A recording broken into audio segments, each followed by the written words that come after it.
off in 1944, right in the middle of World War II. Gunfire echoes everywhere, and out in the vast Pacific Ocean, we meet an American Marine captain named Allison. His unit has been ambushed by Japanese soldiers, but somehow, Allison manages to escape and climb into a rubber raft. He drifts alone across the sea for several days.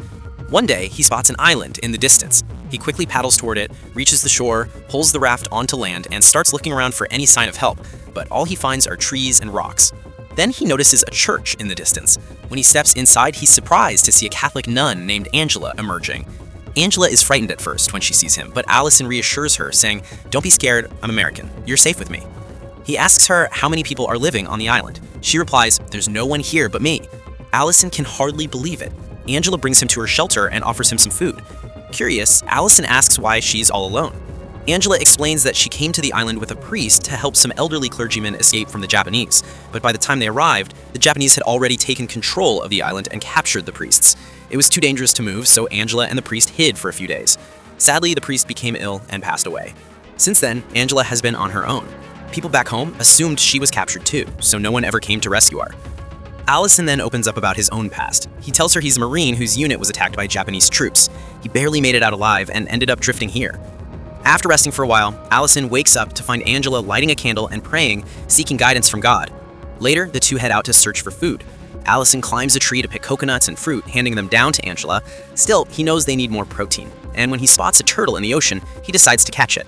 With some rope and wooden tools, he sets out on the raft, and Angela joins him. They get close to the turtle, but catching it proves tough. Allison falls into the water, yet with Angela's help, they finally manage to catch the turtle and bring it back to shore. Allison cooks and eats it, saying, "We've got everything we need right here on this island. Even if no one comes for us, we'll survive." Angela then asks, "Who do you have waiting for you back home?" Allison admits he's an orphan, who grew up in an orphanage until he was 14. After finishing school, he joined the military to serve his country. Angela reveals that she's also an orphan. Her deep faith in God led her to become a nun. The next day, they spot a Japanese fighter plane soaring overhead. Alarmed, Allison quickly hides with Angela, knowing they'll be in danger if spotted. He tells her they need to stay hidden for a few days, and mentions a cave he discovered earlier. Angela agrees, and they move into the cave, spending the entire day there. The following morning, loud explosions shake the ground. Allison peeks outside and sees Japanese aircraft bombing the island. Angela trembles in fear and begins to pray. Allison gently comforts her until the bombing ends. When they finally step out, they see nothing but devastation. Their shelter and the church are completely destroyed. Soon after, a group of Japanese soldiers arrives to set up a weather station. They even destroy Allison's raft. Seeing this, Allison and Angela retreat to the cave again. With soldiers all around, Allison stays extremely cautious. He tells Angela to hide deeper inside while he stands guard with a knife. Luckily, the soldiers never enter the cave and eventually move on. Angela then suggests surrendering to the Japanese, hoping they won't harm her and that it might give Allison a chance to escape. But Allison refuses, saying it's too dangerous, they could still hurt her, so they decide to keep hiding. That evening, Allison quietly sneaks out to fish while avoiding the patrols. When a few Japanese soldiers spot him, he plays dead. Tricked, they walk away. He manages to catch a fish and returns to the cave, where he and Angela share a meal. However, Angela had stopped eating meat after becoming a nun. Still, with no other food available, she eats the fish, but later gets sick and throws up as her body can't handle it. She goes to bed hungry. Later that night, Allison slips out again to scout the Japanese camp. He smudges his face with ash to blend into the darkness and sneaks into their base to steal food. But when a soldier suddenly enters, Allison is forced to hide and stay there for all night, trapped in a dangerous situation. By morning, as the soldiers train outside, Allison quietly sneaks away with a bag full of supplies. Back in the cave, Angela wakes up to find him missing and panics, fearing he's been killed. She breaks down crying until Allison finally returns safely. Overwhelmed with relief, she listens as he explains where he went, though she scolds him for leaving without telling her. Allison apologizes and promises not to do it again. The next day, Allison surprises Angela with a small gift, a flower and a comb. She smiles, touched by the gesture. Curious, Allison asks if she's ever thought about living a normal life instead of being a nun. Angela explains that she hasn't taken her final vows yet. The church allows 5 years before making a permanent commitment. Suddenly, they hear distant voices and realize the Japanese soldiers are preparing to leave the island. Overjoyed, they finally feel free. With leftover supplies from the camp, finding food is no longer a problem. One evening, Allison opens up about his life, how he's been lonely for as long as he can remember and has faced countless hardships.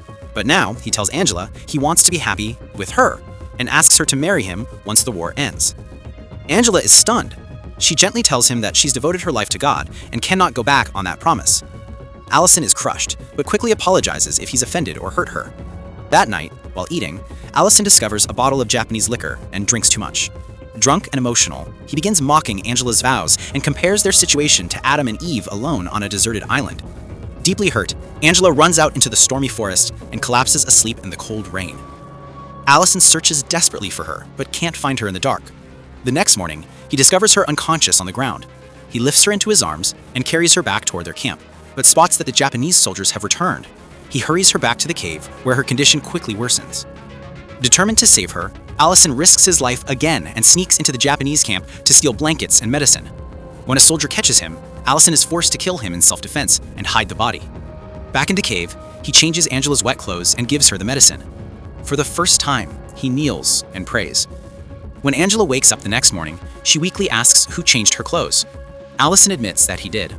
Seeing how fragile she is, he sincerely apologizes once more for everything he said the night before. Angela forgives him. Suddenly, they hear explosions outside. Allison realizes the Japanese are bombing the island again, most likely because they discovered the body of the soldier he killed. He tells Angela what happened, and she's heartbroken, praying for forgiveness.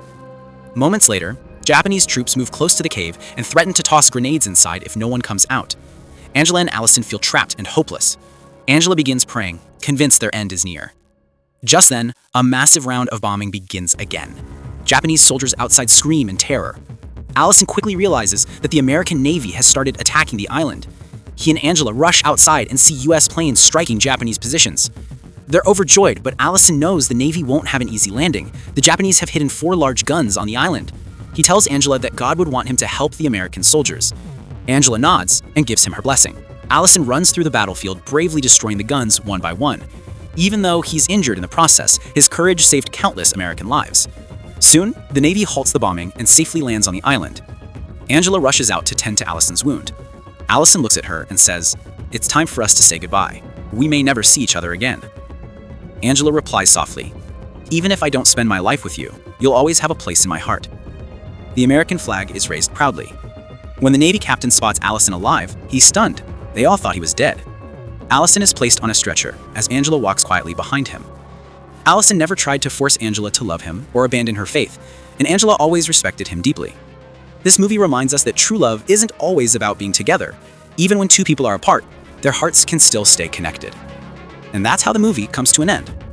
Friends, if you were in Allison's place, would you risk your life for your country? Let us know in the comments below. Thanks for watching.